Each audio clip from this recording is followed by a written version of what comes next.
Hello dear friends, Grandmaster Shipov is again on Elista commenting the games of the third Grand Prix tournament. Today round 4 took place and I have a very interesting game for you to watch. It's Bacrot-Leko.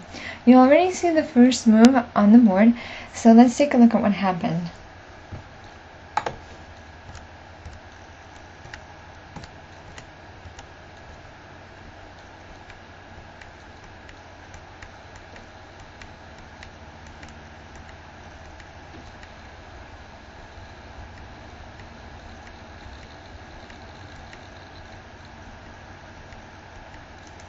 Here we see the well-known version of the Caro-Kann. It's a bit different because the pawn is on c4. More often we see positions that do not have the move c4 made, but that is actually going to be a pretty big difference. This is a famous idea in the new line. Earlier it was realized differently but without much success. This is the variation that was usually played earlier with the same idea. And here Black took over the initiative in the game Pavlovich de Vichy, which happened in Gibraltar in 2006. Exactly, take it and check it. For now, White is not in a hurry to prepare a big blow. This particular move is standard in such positions. The most amusing fact is that the white can actually ignore the threat to the knight on e4 by playing rook hg1. In the past times here, people played king h8 and this little variation, but really there's nothing dangerous for Black here. Modern computer geniuses, though, find such modest games to be faint-hearted. And really, the capture on e4 is quite dangerous. Most probably it just loses. The knight g4 for now serves the king as a cover from distress. Actually, hold on. Does it lose? After the move Black f takes e4, queen takes e4, Black can leave the cover on the spot with the move knight df6. If that is true, then Peter might actually build up his courage. Nope, he didn't risk it, but made a solid positionally sound and developmental move. It can't be bad. It's possible that no bad either was this little variation here, since it comes down to an equal ending. The pawn f2 is ready to take away all the covers on the way of the rook g1. But Black doesn't have to stand and wait for it. The move e5 looks pretty good here. We in the press center looked over the move knight h4, and after rejecting the answer c5, we went through a little analysis right here.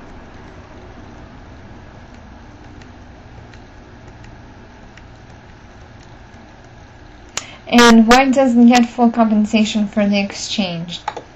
Said, done, even after half an hour. I already had time to study the position for subtleties.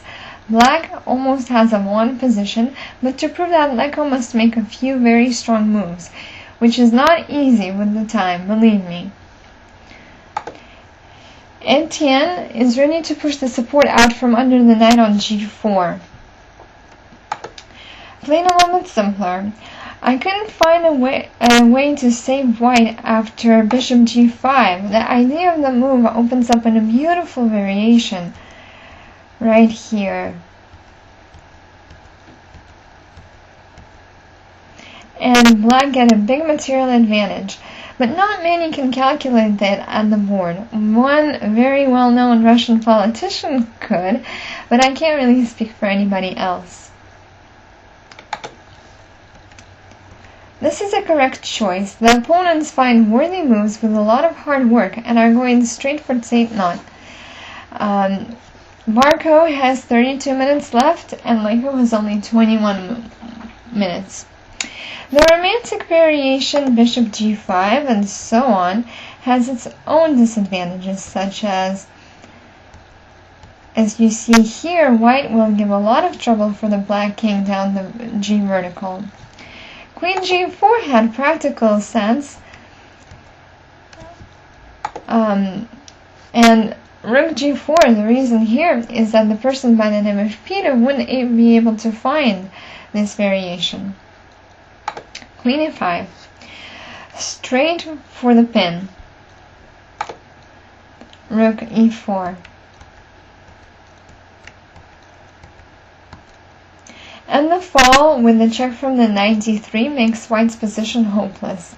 With any other variations, white could get serious counterplay.